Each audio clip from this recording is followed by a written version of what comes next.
Whether you need a helping hand or you're lending one, Quick Assist makes it easy to get connected.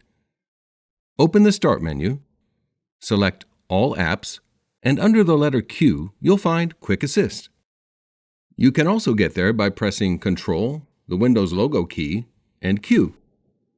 You'll see a window that lets you get help or help someone.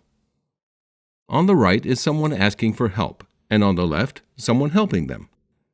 First, the person helping selects Help Someone.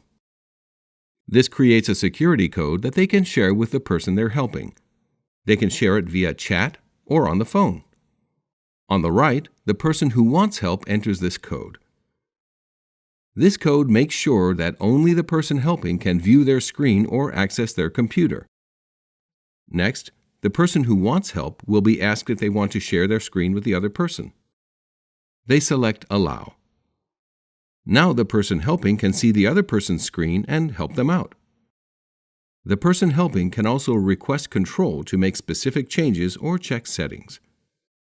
The person getting help can select Allow to give the other person control. During the session, the person helping can use the laser pointer to highlight specific spots on the screen, the annotation tool to create notes or drawings on the screen, and chat to ask and answer questions. When either person wants to end the session, they can select Leave.